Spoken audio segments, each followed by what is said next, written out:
Hey everybody, welcome back to Mindlink Mech Tech. So today, we're going to be talking about standard and what does standard mean? What does it mean to you? Well, it's probably how you started playing Magic. I think probably the line is that most new players, probably the COVID era, probably got into Arena. We had a little more free time. That was kind of the app that was probably readily available, or at least the most advertised, it seemed. I did find out about other, types of databases that you can play in apps like MTGO, of course, and I think there's a few others as well. But Arena for me was the primary way to get in, and I thought that's the way everybody played, guys. I thought that standard and like that format was it. I thought that was kind of like the medium, 60 card decks. So what I did when I started playing is I collected lots of four ofs, lots of four of cards. I just was preparing to go to like an LGS and to go and play standard. And it's kind of interesting that when I brought my collection there, like the card owner Gary at Commander Games was amazed because I had all these four ofs. I had like four Great Henge. I had like, four Brazen Borrowers, four Terror of the Peaks. I had all these like four ofs, because that's how I thought things were done. And it was like, well, no, actually people play Commander predominantly and it's a singleton format. And so it was kind of nice because I had a lot of four ofs and I had a good solid base, so I could jump into Commander. It was kind of unnerving when I started, but it was still fun. And I still play Standard from time to time, guys. And like if I was to play Standard at like maybe a local tournament or even like an RCQ, I would probably surprise the opponents and I'd probably win because this deck that I've kind of fashioned over like the last 2 years in Standard is absolutely amazing. And it's a great best of one deck. And it's basically, I don't know if you're all familiar, but the Mindlink Mech was very predominant. Probably like in, I'd have to say the Kaldheim kind of rotation because there was a giant, I believe it's called Quakebringer. And basically the combo is that if you copied a Mindlink Mech with a Quakebringer, you'd basically, I think your giant damage would be quadrupled. So basically like the Mindlink Mech would be doing like, I think would be doing 16 in the air just by crewing the Quakebringer or that giant that could kind of amplify damage. And if you were swinging with a giant too, then, and if it got through, you were doing even more. So that was a combo. And and it's still there. It's not like it's gone away. Like the Mindlink Mech could still do things in Standard now. Like, so for instance, this is the Mindlink Mech. It's a 2 colorless, 1 blue artifact vehicle flying. Whenever a Mindlink Mech becomes crewed for the first time each turn until end of turn, Mindlink Mech becomes a copy of target non-legendary creature that crewed at this turn, except it's a 4/3. It's a vehicle artifact in addition to its other types, and it has flying. So basically, it takes all the attributes. Basically, it becomes a full-on copy. Like it even like takes on the color status, like or colorless status. So for instance, if it copies like a Phyrexian Dragon Engine, it becomes like that colorless color identity as well, or it becomes red if it copies a Lizard Blades, and etc., etc. So it's very interesting how it takes up all the components of that creature, basically. Except that it's a 4/3, and it's a vehicle artifact in addition to its other types, and has flying. That's a big part of it. So, which you can imagine what the Mindlink Mech does. It still has summoning sickness unless, it's given otherwise, haste in some other way. But, and once this thing is able to attack, basically what your ideal is to copy something such as like a Lizard Blade, which has double strike. So that basically you're creating a 4/3 double striker in the air, and it's very, flying is not like a common type, and usually flyers have like a high risk, especially in Standard. Like you can think of like a Deep Cavern Bat. If the opponent blocks with that, they basically give you back a card, which is a disaster for them. So flying is very good. Additionally, another great creature you can just copy also additionally that's good in the deck is just Phyrexian Dragon Engine. Once again, just has double strike when Phyrexian Dragon Engine, and then additionally has this other. I'll read the subtypes too. So basically, this creature can also be equipped to a creature as well. It's as if it was an equipment. So that's cool. It can be an equipment. It can be equipped to something else, and kind of like, it can evade like board wipes in that manner. Additionally, this one has even more text where if it comes in from our graveyard, you may discard your hand. if you do draw 3 cards, and it has that unearthed cost for 3 colors, 2 red, so it really keeps your gas going if you're in need of some more cards. What's also really great about Phyrexian Dragon Engine, for instance, in like a format with like Goblin Engineer, in a more modern format, is that basically you're just exchanging like your treasures or your artifact tokens or maybe your ornithopters. You have this in your graveyard, you're just basically exchanging them for 3 cards by paying 1 red mana with a Goblin Engineer and tapping it down. So it's just a really good value card in general in multiple formats. I love Lizard Blades too for a commander, just to give stuff double strike. So that's pretty much the combo of the deck, guys. So this is basically our glue is this Mindlink Mech, and we run about 3 of those.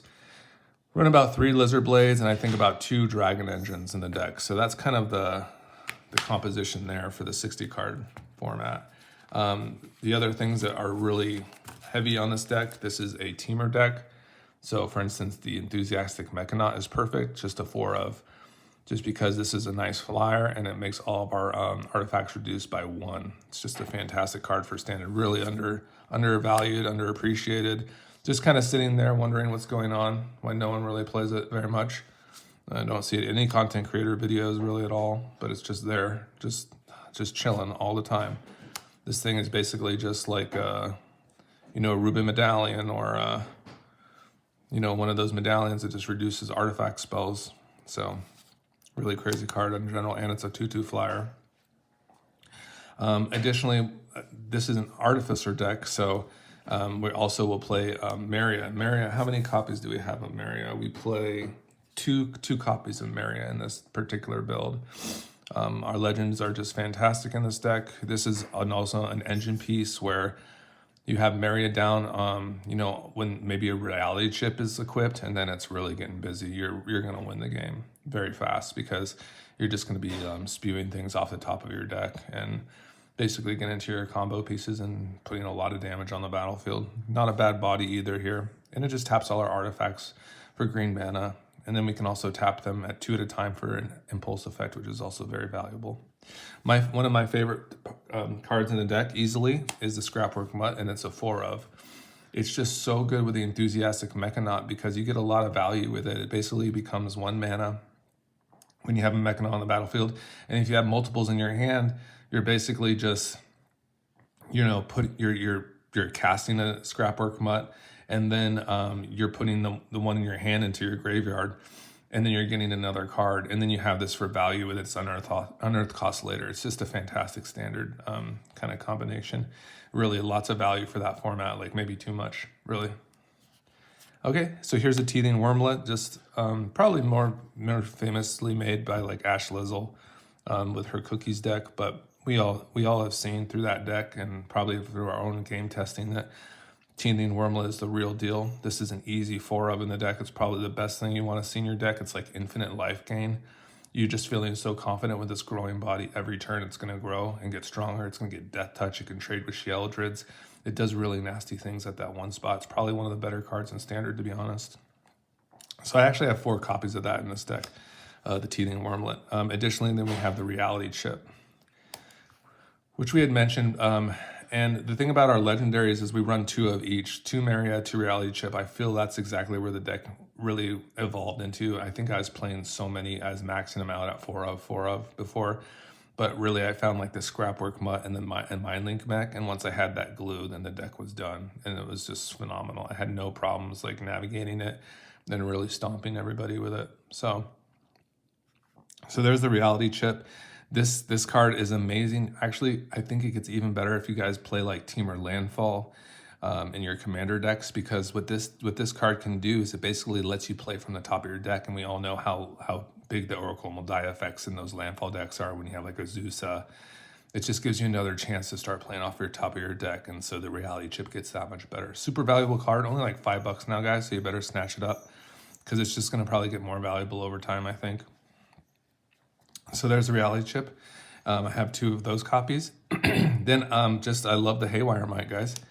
This is just another like modernist card. Like it's played in, it's just a multi-format all-star, maybe even the sideboard only. But still, it could be in our main here. It just fits in so well. Being able to tap itself with Maria to take out an artifact or enchantment is so strong. So there's really nothing to say other than, and then it costs 0 with the Mechana. It's just a great way to kind of get our hand going and empty our hand, keep our gas going. That we love our board with this deck. We just love it so much. So, and just it's so much multi-diversity with this card, where you can just get into your artifacts that your opponents have or their enchantments and just really give them a hard time. So we love the Haywire Might. Really good against prison effects especially. So there's the Haywire Might. Additionally, one of my favorite parts, and this was the big appeal of the deck, was the Mech Titan core. And at the beginning, I was kind of experimenting, like, do I want 4 of these in the deck? Like, because it was such a great finisher, such a good meme card, where like all of a sudden, like, you had your components, and it's like, it's so interesting with Maria, because basically you just slam Maria and you're gonna have all the components to basically pay that 5. All your artifacts will tap for mana, and then they just pay for themselves to make the core. So yeah, this was I think the 2 of is just perfect too. It's just kind of like the Mindlink Mech kind of shores that up, where we can have another win con there, and it just kind of shores up an additional way to like kind of get in there. Having Lizard Blades is kind of crazy too, because once you have your core assembled, if you have a Lizard Blades just hanging out, you can equip that as well, and then now you have a 10/10 double striker with trample, lifelink, vigilance, and haste. It's really a nightmare against like a Wandering Emperor deck. They really don't know what to do against this card because of the vigilance. Wow. So there's that. It's like 10 cents. And then we're gonna play like an unlicensed hearse there. And I want to kind of like get into this hearse a little bit. I think the hearse is great, but we all know that like the Bankbuster was banned out of this. And the Bankbuster actually was really great in this deck too. And I would probably consider, maybe like 2 Bankbusters for a hearse and a schooner. Like if this card was not banned out of the format. Why? Who knows? But I mean, obviously it was banned with a Fable, so but we have cards like Sheldred, so talk about balancing, whatever. Anyways, so there's a hearse. So this one's just fantastic, where you can just go ahead and exile cards from graveyards. I think it's a good substitute for like Bankbuster, to be honest, and we sometimes do like have a lot of value of getting stuff out of people's graveyards. It's kind of a responsible card to play if we can't play like cards like Bankbuster, I suppose. So it does fit in, and there's a 1 of in there. And then there's 4 of these. These are the Surge Hacker mechs. These are just absolutely insane and so good with all our vehicles. This is like our priming a way to interact with our opponent. Can really kill Haughty Djinns quite easily. Adelines, just any of those like kind of more high toughness creatures that really can finish those and really shore up those matches for us. So one of my favorite cards goes in my Greasefang deck, and it's just an all-star here, just the 4 of. And it's just a bad mofo that it gets in there too. It's just another win con for us, that 5/5 menace. It's just a nasty guy. So we love the Surge Hacker mech, very strong card. And then of course we have our 3 schooners here. Like I said, if I had access to Bankbuster, I'd probably knock one of these off and take out the hearse and play 2 Bankbusters for some more card advantage. And I think that'd be all like the ultimate, to be honest. What I do love about the schooner is this crew 1. It will do especially well with cards like Murex, and we do play 2 Murex in the deck. And Murex is good for mana fixing, and if we're playing against grindy opponents, we can just make a Murex token and then have something available to crew our things like our schooners. So get in for those lethals. We can even like crew a schooner, maybe crew a Might, and then get in with our Surge Hacker mech, later in the game. So it's just kind of like, this enables this to be crewed, this crews this, and then you're, trying to finish off the game. So just love that interaction. I love the schooner. I think it's just great card advantage to be in general. Can also get our other things stronger. So I just love that low crew cross, and it just, once again, really works well. Our Mechanaut just reduces it to 1. So I love that. Then additionally, like the lands that are available in Standard, you have your fast lands, like a Rootbound Crag. So that one's really good. So that one's, you're just gonna come in untapped as long as you, oh my bad. This is a I think the one I'm looking for is the fast land. I did pull out this, but Copperline Gorge, that's the one. Okay, guys, so Copperline Gorge will come untapped as long as it's your third land or less. So it's like a fast land, right? So that's the one that I wanted to illustrate. So there's fast lands and standard. So those are available, which are just fantastic for a 60 card format, because you're gonna get like a couple in your opener and they're just untapped. They're fantastic. Then you have like the Shivan Reef, which is just like, these are just pain lands, and you can play a couple of these as well. Maybe not too many because you have access to like the Copperline Gorge and such, but you can play these as well. And then you can even play a couple slow lands too, like, because the mana base gets so good with your fast lands that you can actually play, even in this 3-colored setup, you can play like a couple Rockfoil Veils. You could also play a couple Stormcarved Coasts. Blue mana is especially strong in this deck. Like, we emphasize blue mana in the color pie for this one, especially for our Mechanauts and our Reality Chip. Then we just have our channel lands here, so you have access to Salkanzan, which is very good. We also have Otawara, which is also a nice channel land, of course. And then Boseiju. So that's kind of like our just our keys to victory, guys. And yeah, and I love this deck. This deck does get gotten by Brotherhood's End, so I'd say like it is like been tested for a best of one format, but I'm sure that this deck kind of folds to Brotherhood's End. So I could foresee like a thing like kind of what Ash Lizzle has done with her Cookies deck, because she has like a lot of creatures in there. Like she has the that 1-drop fairy that creates tokens, and then she has the Guardian. I think it's like a 3/4. It's also a creature. It's just a beefy thing. I think that kind of gets through this, and that's kind of maybe like your direction against like your Rakdos friends or people that play red in their sideboard. So yeah, I think we could, like, you know, if you wanted to get competitive, you could do competitive with this deck and really kind of transform your deck on the dime and kind of really surprise your opponents and really get the victories going.